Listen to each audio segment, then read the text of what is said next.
Welcome to our voice. నేను journalist నవత.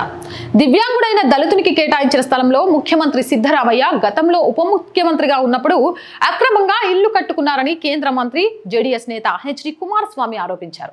సిద్ధరామయ్య అక్రమంగా Mysore urban development authority MUDA లేఅవుట్లోని 14 స్థలాలను తన భార్యకు కేటాయించడమే కాక దళితునికి కేటాయించిన స్థలంలో స్వయంగా సిద్ధరామయ్య ఇల్లు కట్టుకున్నారని ఆయన ఆరోపించారు. ఆ స్థలాన్ని దళితుడైన దివ్యాంగునికి కేటాయించడమైందని, ఆ మేరకు సదరు లబ్ధిదారుడు మైసూర్ అర్బన్ డెవలప్మెంట్ అథారిటీ ముద్రకి 24,000 చెల్లించడం కూడా జరిగిందని కుమారస్వామి వివరించారు. శాఖమ్మ పేరున బోగస్ డాక్యుమెంట్లు పుట్టించి ఆ స్థలంలో మీరు అంటే సిద్ధరామయ్యను ఉద్దేశించి శాఖమ్మ నుంచి 10,000 చదరపు అడుగుల స్థలం పొందడమే కాకుండా ఇల్లు కట్టుకున్నారు అని కుమారస్వామి ముఖ్యమంత్రి సిద్ధరామయ్యపై ఆరోపణలు చేశారు. ఆ దళితుడు వచ్చి చూస్తే తన స్థలంలో ఎవరో ఇల్లు కట్టుకున్నారని బాధపడుతున్నాడని వ్యాఖ్యానించారు. అప్పుడు జరిగిన అభివృద్ధి పనులను ప్రజలు మర్చిపోవచ్చు, కానీ కుమారస్వామి దగ్గర ఇంకా ఆనాటి డాక్యుమెంట్లు ఉన్నాయని స్పష్టం చేశారు. ఇక సిద్ధరామయ్యను ఉద్దేశించి పదే పదే తన జీవితం తెరిచిన పుస్తకం అని చెబుతూ ఉంటారు. ఆ పుస్తకాన్ని తెరిచి ఆ స్థలాన్ని తర్వాత ఎవరికి అమ్మారు, ఎవరి పేరున ఇంకా ఆ స్థలం ఉంది, కేవలం పేరుకే బయట వారికి అమ్మినట్లు చూపించారు.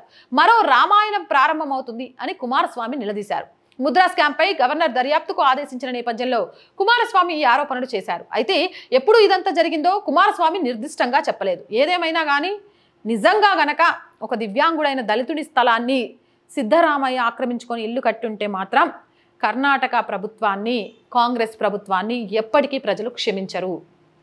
ప్రజలకు సేవ చేయడానికి అధికారంలోకి వచ్చి ప్రజలను దోచుకునే నాయకులకు బుద్ధి చెప్పాలి.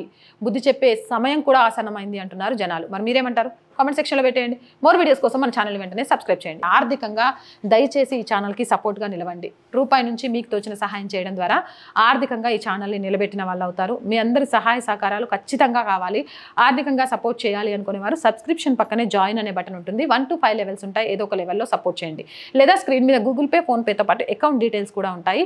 దయచేసి సపోర్ట్ చేయడం మర్చిపోకండి. ఎందుకంటే ఆర్థికంగా ఒక్కదాన్ని ఈ ఛానల్ మొత్తం మెయింటైన్ చేసేంత పరిస్థితిలో నేను ఆర్థికంగా సిద్ధంగా లేను. కాబట్టి మనం బ్రేక్ ఈవెన్కి చేరుకునేదాకా ప్లీజ్ దయచేసి మీ అందరూ సపోర్ట్గా నిలవండి. సబ్స్క్రైబ్ చేయండి. జై భారత్.